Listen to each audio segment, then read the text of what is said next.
السلام علیکم ورحمۃ اللہ وبرکاتہ۔ ناظرین کرام، امت کی بدعمالیوں کی سزا مختلف شکل میں ظہور پذیر ہوتی ہے۔ اس کی ایک شکل امت کے مقدسات کی توہین بھی ہے۔ اللہ رب العزت کا قانون اٹل ہے اور اس کی سنت محکم۔ اگر امت مسلمہ بھی بنی اسرائیل کے نقوش قدم کی پیروی کرے گی تو اسے بھی اسی انجام بد سے ہمکنار ہونا پڑے گا جس سے بنی اسرائیل کو ہمکنار ہونا پڑا تھا۔ اللہ نے بنی اسرائیل کے بعد قوموں کی امامت کا منصب امت مسلمہ کے سپرد کیا۔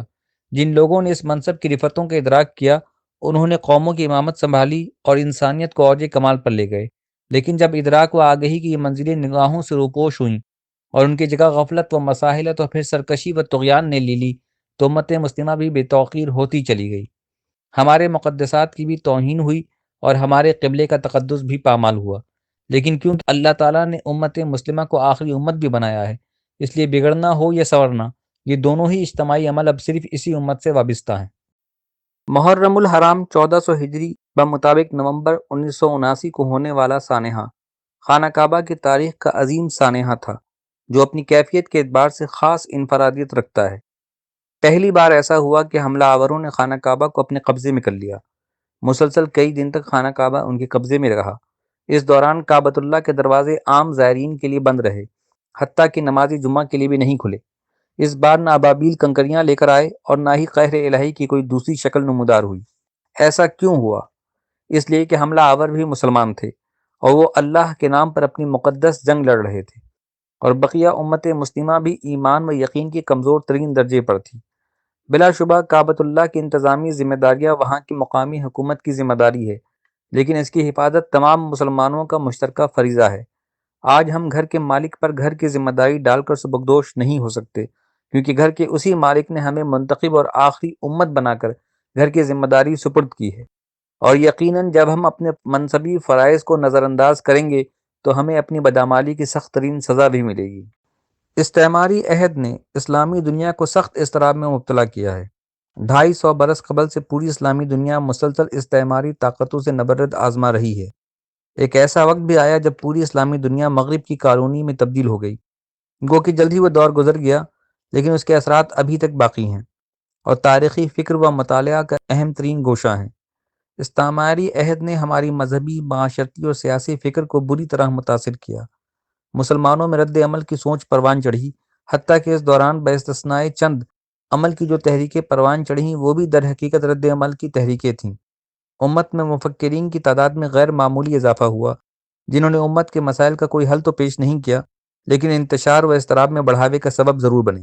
محرم 1400 ہجری نومبر 1979 میں ہونے والا سانحہ دراصل اسی انتشار و اضطراب کے اظہار کی ایک بدترین شکل تھا، جس میں ایک فریق یہ سمجھتا تھا کہ امت کے تمام مسائل کا حل شریعت کی سختی سے پابندی میں ہے، لیکن اس کے لیے اس نے جو راہ منتخب کی وہ جذبات کی پوری شدت لیکن جہالت کی کوکھ سے برآمد ہوئی تھی۔ نیت خواہ کتنی ہی اچھی کیوں نہ ہو، راہ کا غلط انتخاب کبھی درست نتیجے تک پہنچنے نہیں دے سکتا، اور یہ بھی پیش نظر رہے کہ راہ کا غلط انتخاب نیت کی پاکیزگی کو زیادہ دیر تک برقرار بھی رہنے نہیں دے سکتا۔ یہاں بھی وہی ہوا۔ جہیمان بن محمد بن سیف العتیبی 16 ستمبر 1936 کو سعودی عرب کی صوبہ قصیم میں پیدا ہوا۔ اس کی تربیت خالص بدو ماحول میں ہوئی جہاں شریعت کی سختی سے پابندی کی جاتی تھی۔ 1970 کا سعودی معاشرہ موجودہ سعودی معاشرے سے کہیں زیادہ اسلامی معاشرہ کہا جا سکتا ہے، لیکن جہیمان کی نظر میں وہ معاشرہ اسلام کے اخلاقی اصول و ضوابط سے منحرف ہو رہا تھا۔ سعودی عرب میں نیا نیا ٹیلی ویژن آیا تھا۔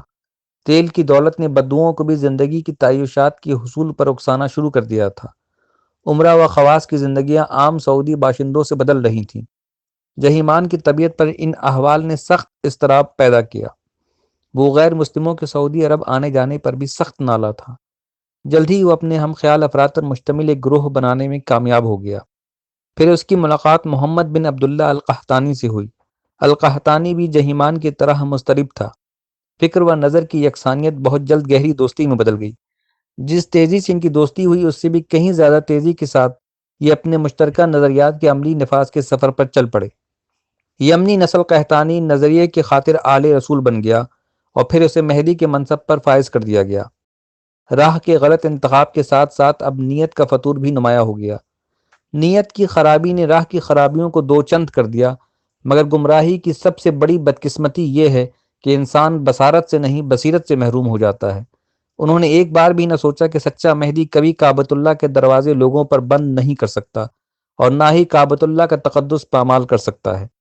جہیمان کی نظر میں شاید مہدی کا تصور محض اپنے نظریے کو سیاسی و افرادی قوت فراہم کرنے سے زیادہ نہ ہو، لیکن اس کے ساتھ دینے والے سادہ لوح مسلمانوں کے بارے میں نہیں کہا جا سکتا کہ انہوں نے اپنی دانست میں امام مہدی کا ساتھ دیا یا محض انقلاب کے ایک پرکشش لیکن پرفریب نعرے کے پیچھے چل پڑے۔ بہرحال یہ جو کچھ بھی تھا بہت افسوسناک تھا۔ اسلامی تاریخ کا یہ وہ ورق تھا جو کاش سیاہ ہو جاتا۔ آج بھی ضرورت ہے کہ اس کے اسباب و نتائج پر پورے اخلاص لیکن شعور کے ساتھ توجہ دی جائے۔ جہیمان اور اس کے ساتھی زیادہ دن تک کعبۃ اللہ کو محصور نہیں رکھ سکتے تھے اور نہ ہی رکھ سکے، جلد ہی اپنے انجام کو پہنچ گئے۔ القحطانی جو خود کو واقعی مہدی سمجھنے لگا تھا، کعبۃ اللہ ہی میں اپنے ہاتھوں میں اٹھائے ہوئے بم کے پھٹنے سے اپنے انجام کو پہنچ گیا۔ اس کی موت نے مہدی کی بنیاد پر کھڑی اس انقلابی تحریک کو شکست فاش سے ہمکنار کر دیا۔ جذبات کی شدت کے ساتھ اٹھنے والے احساس کی دقت کے ساتھ بیٹھ گئے۔ جہیمان پکڑا گیا اور 9 جنوری 1980 کو صرف سزائے موت دے دی گئی۔ دوسرا فریق سعودی حکمرانوں کا تھا۔ اس وقت کے سعودی بادشاہ شاہ خالد 25 مارچ 1975 کو شاہ فیصل کے بعد سعودی عرب کے بادشاہ بنے اور اپنی وفات تک بادشاہ رہے۔